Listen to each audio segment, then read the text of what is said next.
വിവാദങ്ങളും ട്വിസ്റ്റുകളും സർപ്രൈസുകളും കൊണ്ട് അത്യന്തം നാടകീയമായിരുന്നു പാലക്കാട് ഉപതെരഞ്ഞെടുപ്പിന്റെ പ്രചാരണം. സ്ഥാനാർത്ഥി നിർണയ തർക്കത്തിൽ കൊടിയേറിയ വിവാദങ്ങൾ വോട്ടെടുപ്പിന് മണിക്കൂറുകൾ മാത്രം ബാക്കി നിൽക്കുമ്പോഴും പരമ്പര പോലെ തുടരുകയാണ്. സന്ദീപ് വാര്യർ വിഷയത്തിൽ LDF പരസ്യമാണ് വോട്ടെടുപ്പിന്റെ തലേ ദിവസത്തെ വിവാദം. കേരളത്തിന്റെ രാഷ്ട്രീയ ചരിത്രത്തിൽ ഇങ്ങനെയൊരു തെരഞ്ഞെടുപ്പുണ്ടായി കാണില്ല. അത്ര കണ്ട് സംഭവബഹുലവും നാടകീയവുമായിരുന്നു 27 ദിവസം നീണ്ട പാലക്കാട് ഉപതെരഞ്ഞെടുപ്പിന്റെ പ്രചരണം. രാഹുൽ മാങ്കൂട്ടത്തലിനെ സ്ഥാനാർത്ഥിയാക്കുന്നതിനെതിരെ KPCC ഡിജിറ്റൽ വിഭാഗം തലവൻ ഡോക്ടർ പി സരിൻ പരസ്യമായി രംഗത്ത് വന്നതോടെയാണ് പ്രചാരണം ചൂടുപിടിക്കുന്നത്. VD സതീശനും ഷാഫി പറമ്പിൽ എംപിക്കുമെതിരെ വിമർശനം ഉന്നയിച്ച ഡോക്ടർ പി സരിൻ LDF സ്ഥാനാർത്ഥിയായി വന്നത് വമ്പൻ ട്വിസ്റ്റായി.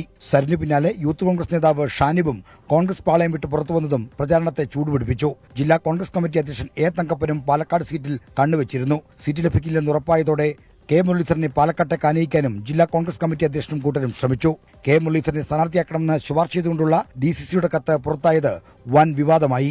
ഇതോടെ വിജയ സാധ്യതയുള്ള മണ്ഡലത്തിൽ കോൺഗ്രസിന്റെ നില ഭദ്രമല്ലെന്ന പ്രതീതി ജനിച്ചു. പാലക്കാട് സീറ്റിനു വേണ്ടി ശോഭാ സുരേന്ദ്രനും സംസ്ഥാന അധ്യക്ഷൻ K സുരേന്ദ്രനും പിടിവലി നടത്തിയത് BJPയിലും വിവാദമായി. തർക്കം മുറുകിയതോടെ K സുരേന്ദ്രനെയും ശോഭാ സുരേന്ദ്രനെയും അനുകൂലിച്ച് നേതാക്കൾ രംഗത്ത് വന്നതും വിവാദത്തിന് ആക്കം കൂട്ടി. ഏരിയ കമ്മിറ്റി അംഗം അബ്ദുൾ ഷുക്കൂർ ജില്ലാ സെക്രട്ടറിക്കെതിരെ വിമർശനം ഉന്നയിച്ച് മാധ്യമങ്ങളോട് പ്രതികരിച്ചത് CPIMനെയും വിവാദത്തിൽ ചാടിച്ചു. വേഗത്തിൽ അനുനയിപ്പിച്ച് ഷുക്കൂറിനെ തിരിച്ചെത്തിച്ചെങ്കിലും ഇതിന് തൊട്ടുപിന്നാലെ N കൃഷ്ണദാസ് മാധ്യമങ്ങൾക്കെതിരെ നടത്തിയ അധിക്ഷേപ പരാമർശം CPIMനെ പ്രതിരോധത്തിലാക്കി.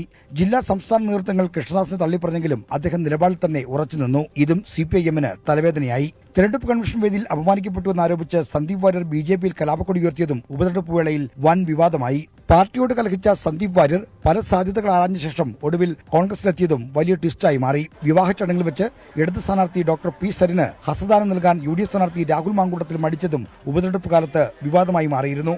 ഇതിനെയെല്ലാം കടത്തിവെട്ടുന്ന നാടകീയ സംഭവമായിരുന്നു പാതിരാത്രിയിലെ കള്ളപ്പണ പരിശോധന. പട്ടണത്തിലെ ഹോട്ടലിൽ കോൺഗ്രസ് നേതാക്കൾ കള്ളപ്പണം വീതം വെക്കുന്നുവെന്ന CPIMന്റെ പരാതിയെ തുടർന്നാണ് പോലീസ് പരിശോധന നടത്തിയത്. കോൺഗ്രസ് വനിതാ നേതാക്കളുടെ മുറി പരിശോധിച്ചതും അതിനെ തടയാൻ ശ്രമിച്ചതുമെല്ലാം സംഘർഷത്തിന് വഴിവെച്ചു. ഹോട്ടലിലേക്ക് പണം കൊണ്ടുവന്നെന്ന് സംശയിക്കുന്ന നീല ട്രോളി ബാഗായിരുന്നു കള്ളപ്പണ വിവാദത്തിന്റെ കേന്ദ്ര ബിന്ദു. സംഭവത്തിന്റെ CCTV ദൃശ്യങ്ങൾ കൂടി CPIM പുറത്തുവിട്ടതോടെ വിവാദം ആളിക്കത്തി. നീലപ്പെട്ടി വിവാദം ചർച്ചയാക്കുന്നതിനെതിരെ N കൃഷ്ണദാസ് രംഗത്ത് വന്നത് CPIMനെ ഉലച്ചു. കള്ളപ്പണ വിവാദത്തിന് പിന്നാലെയാണ് ഇരട്ട വോട്ട് വിവാദം പ്രചരണരംഗം കൈയടക്കുന്നത്. 2700 ഇരട്ട വോട്ടുകളുണ്ടെന്ന CPIM ജില്ലാ സെക്രട്ടറിയുടെ ആരോപണത്തിന് പിന്നാലെ BJPയും ആക്ഷേപങ്ങളുമായി കളത്തിലിറങ്ങി. ഇടത് സ്ഥാനാർത്ഥി പാലക്കാട് വോട്ട് ചേർത്ത് ഉന്നയിച്ചുകൊണ്ട് കോൺഗ്രസും രംഗത്ത് വന്നു. വോട്ടെടുപ്പ് ദിവസം വരെ നീളുന്ന വിവാദമായി ഇത് മാറിയിട്ടുണ്ട്. പോളിംഗ് ബൂത്തിലേക്ക് പോകാൻ മണിക്കൂറുകൾ ബാക്കി നിൽക്കെ LDFന്റെ പത്രപരസ്യമാണ് മണ്ഡലത്തിൽ ചർച്ചയാകുന്ന പുതിയ വിവാദം. വിവാദങ്ങളിൽ നിന്ന് വിവാദങ്ങളിലേക്ക് ഒഴുകിയ പാലക്കാട്ടെ പ്രചരണം കേരളത്തിന്റെ രാഷ്ട്രീയ ചരിത്രത്തിൽ അടയാളപ്പെടുത്തുന്ന ഒന്നായി മാറുമെന്ന് തീർച്ചയാണ്. 24 പാലക്കാട്.